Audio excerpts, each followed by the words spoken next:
मैं जब विश्वविद्यालय में था तो मेरे वाइस चांसलर को मैं मिलने गया। वो बहुत आधुनिक आदमी थे, सारे विश्व का भ्रमण किया था, कैम्ब्रिज और ऑक्सफोर्ड में भी पढ़ाया था, कैम्ब्रिज से ही डीलिट थे, तो बिल्कुल ही अत्याधुनिक थे। उन्होंने मेरी दाढ़ी मूछ देखी और मैं तो यूनिवर्सिटी में भी लुंगी पहनता था, एक बड़ा झब्बा, और खड़ा हूं कि आधा मील से लोगों को पता चल जाए कि मैं आ रहा हूं, सो लोग सावधान हो जाएं कि बाबा जी आ रहे हैं। जिनको डरना हो डर जाएं, जिनको भागना हो भाग जाएं, जिनको जो भी इंतजाम करना हो कर ले। मैं गया था उनसे कि मुझे स्कॉलरशिप चाहिए। उन्होंने कहा कि स्कॉलरशिप तो पीछे हम बात करेंगे, पहले मैं ये पूछना चाहता हूं कि तुमने बाल और दाढ़ी क्यों बढ़ाए।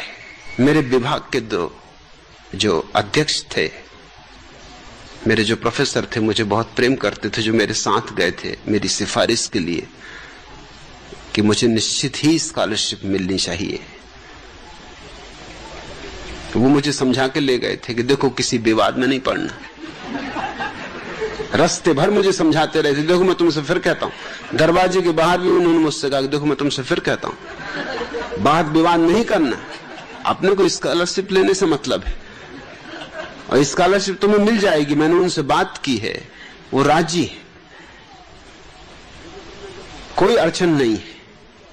लेकिन तुमने अगर कोई बात विवाद खड़ा कर लिया तो मुश्किल खड़ी हो जाएगी। तुम जैसे मुझसे बात विवाद करते हो उनसे मत करना। मैं सुनता रहा, मैंने कहा कि जब उनसे नहीं करना तो तुमसे भी नहीं कर रहा हूं।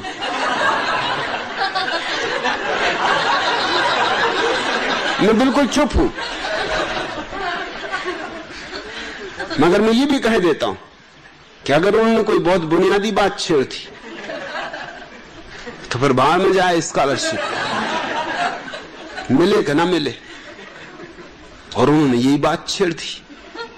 उन्होंने देख के मुझे कहा कि और सब तो ठीक है, दाढ़ी मूछ क्यों बढ़ाई।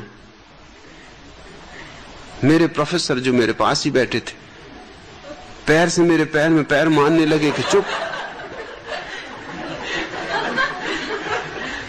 मैंने उनसे कहा कि देखिए, इसके पहले कि मैं आपसे बात करूं, मेरे प्रोफेसर को कहिए कि मेरी टांग में टांग न मार। मेरे प्रोफेसर तो बहुत घबरा गए, उनको तो पसीना छूट गया। मैंने कहा कि तुम्हें क्यों पसीना छूट रहा है, स्कॉलरशिप मेरी जा रही, जाने दो। और वाइस चांसलर तो बहुत हैरान हुआ कि मामला क्या, उन्होंने क्यों टांग में टांग मार रहा है। मैंने कहा ये मुझे समझाते आ रहे हैं रास्ते भर से कि अगर विवाद किया तो स्कॉलरशिप चली जाएगी। मैंने भी इनसे कह रखा है कि अगर उन्होंने कोई बुनियादी बात छेड़ी तो विवाद होकर रहेगा। आपने बुनियादी बात छेड़ दी, अब ये मेरी टांग में टांग मार रहे। अब मैं स्कॉलरशिप की फिक्र करूं कि अपनी आत्मरक्षा करूं, आप बोलिए। उन्होंने कहा तुम फिक्र छोड़ो, विवाद कर सकते हो, स्कॉलरशिप कहीं नहीं जाएगी। मैंने कहा स्कॉलरशिप का मामला पहले निपटा दीजिए, ताकि ये नहीं तो ये मेरी टांग में टांग मारेंगे। बात इतनी साफ थी कि उन्होंने पहले मेरी स्कॉलरशिप के फॉर्म पे दस्तखत किया कि ये खत्म, अब बोलो। मैंने कहा मैं तुमसे ये पूछता हूं कि आपने बाल और दाढ़ी कटाए हैं या मैंने बढ़ाए।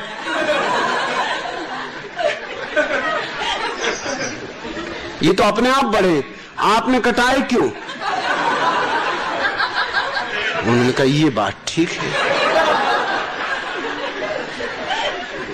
कि कटाए तो मैं नहीं। उनका तुम मुझसे पूछ रहे हो उल्टे, उल्टा चोर कोतवाल को डांट। मैंने बढ़ाए नहीं, अब मैं क्या करूं, बढ़ गए। कटाए नहीं, ये बात जरूर है, क्योंकि मैं आज तक तय नहीं कर पाया कि कटाऊं कैसे। भगवान बढ़ा रहा है और मैं कटाऊं। अब कल तुम हमसे यही कहने लोग उंगलियां क्यों नहीं कटाई, कि टांग क्यों नहीं कटाई, कभी तो बड़ा मुश्किल हो जाए, हम क्या क्या कटाएं।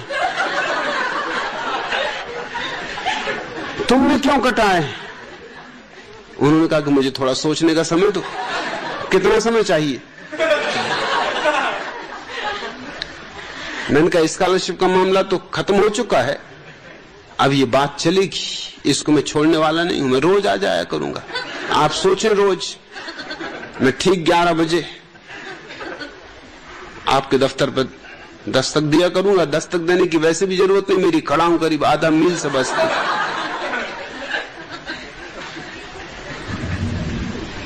मैं रोज वहां जाने लगा। वो मुझे देखते ही से कहते कि भाई अभी नहीं सोच पाया। चौथे दिन मुझसे बोले कि तुम मुझे सोने दोगे कि नहीं। रात भर मैं करवटें बदलता हूं, सोचता हूं कि क्या जवाब देना। कटाए तो मैं नहीं है, ये बात तो सच है, कसूर मेरा ही है, जो कुछ भी भूल चूक है मेरी, पूछा भी मैं नहीं। मैंने उनसे पूछा कि थोड़ा सोचो तो, अगर कोई स्त्री दाढ़ी मूछ बढ़ा ले तो उसको तुम क्या कहोगे? कहे उसको हम पागल कहेंगे। तो मैंने कहा कोई पुरुष दाढ़ी मूछ कटा ले उसको तुम क्या कहोगे? स्त्री बेचारी पागल, क्योंकि दाढ़ी मूछ बढ़ा ली। मैं उनसे पूछा कि अगर स्त्री दाढ़ी मूछ बढ़ा ले उससे कोई विवाह करेगा? कभी मुश्किल है उससे कोई विवाह करे। आप विवाह करोगे? मैं तो कभी नहीं करूंगा, दाढ़ी मूछ वाली स्त्री से कौन विवाह करे? तो मैंने कहा कि और जिस स्त्री ने आपसे विवाह किया है उसे चुल्लू भर पानी में डूब के मर जाना चाहिए। उसने दाढ़ी मूछ रहित पुरुष से विवाह कर लिया। ये क्या अन्याय है, ये कैसा मापदंड है? दोहरे मापदंड चल रहे हैं। 5वें दिन उन्होंने मुझसे कहा मैं हाथ जोड़ता हूं, प्रश्न तो मुझे और भी पूछने थे, मैं मतलब खड़ाऊ के संबंध में और ये चोगा और ये लुंगी, मगर मैं कुछ नहीं पूछता भैया, मुझे पूछने नहीं प्रश्न, मैं हार गया, मैं अपने प्रश्न वापस लेता हूं। और अब मैं समझा कि तुम्हारा प्रोफेसर क्यों तुम्हारे पैर में टांग मार रहा था। अरे वो मेरी टांग में टांग मारता तो ठीक था, उसे मुझे सावधान करना था, तुम्हें क्या सावधान करना?